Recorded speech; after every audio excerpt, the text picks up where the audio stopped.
When you feel that feeling and it's visceral, no person, no thing, no experience will stand in the way between you and that vision, and you will be initiated by the universe into wealth.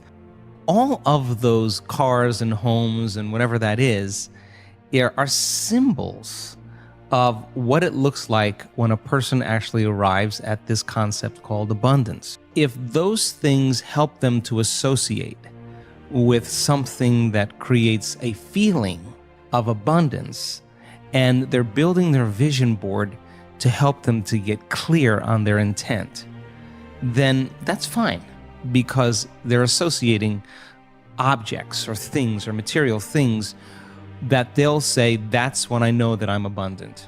Other people will say, look, abundance just means that I have more than I need, and I'm happy with that. And for them, there's a feeling that is associated with that. And when they begin to dream about their future, they may see themselves in a scene or see themselves a certain way. And if you wake up in the morning and you come back to your senses with a clean slate and you say, I don't feel anything, and you say, well, let me start thinking about all the problems in my life.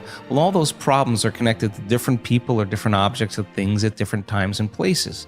The moment you remember your problems, a memory is a record of the past. You're thinking in the past. Every one of those problems has an emotion associated with them. So all of a sudden you start feeling unhappy, you start feeling bitter, you start feeling frustrated. So now your body's in the past.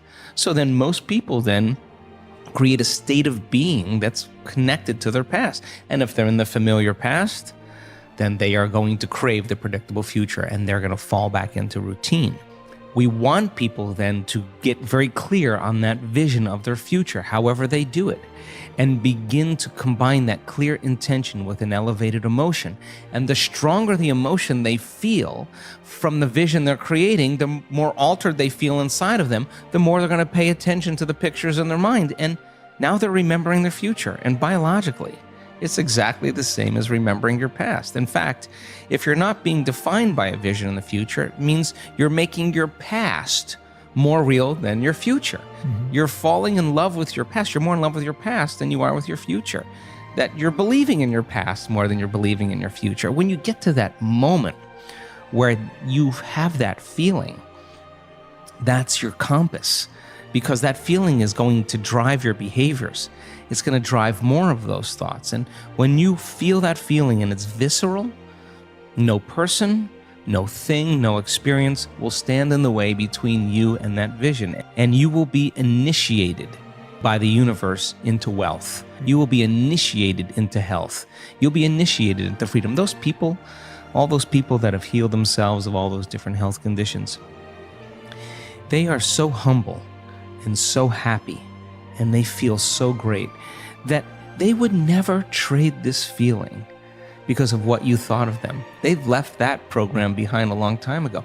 They actually don't care how you think of them. They actually are so happy with themselves that they're no longer dependent on anything outside of them. Now, I think that's a really important moment, because that's the moment we give people permission in our lives to do the same. We're in a convenience-based society.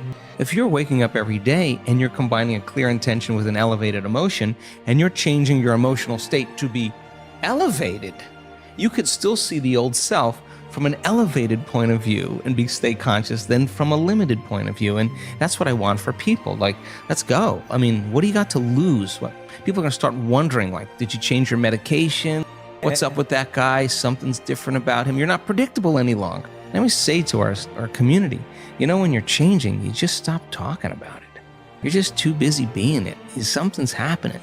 The repetition of getting a few days in a row of that really well. I always say, God, if you had a great meditation, you wake up feeling better at the end of that meditation than when you started, and you do that the next day, and then the next day, you're going to start feeling better all the time. And that your body's going to start feeling better, and everything's going to start feeling better, and you're going to start feeling better about life. So then we have 1,000 reasons. I have more than 1,000 reasons every day to be unhappy with managing companies and staff and people, all that. But then when you rise above that and you choose just who you want to be, I think it makes a big impression. First, yourself, and your family and your friends and the people you work with, and then finally our communities. So I think that people are starting to figure that out. And when they imagine oxytocin levels in our student body, the love hormone, the love chemical, 200 times outside of normal. The latest research on oxytocin is slight elevation in oxytocin. It's impossible to hold a grudge. Now, so then what that means is you feel so amazing that why would you want to hold a grudge against that person? So forgiveness then is not something that you have to try to do to be spiritual. It's the side effect of saying, I don't want to give up this feeling for you or anybody, so I'm letting it go. I'm freeing you. I'm freeing myself. And my goodness, there's more liberation of energy. I call that the natural state of being. And we're knocking on that door. Why?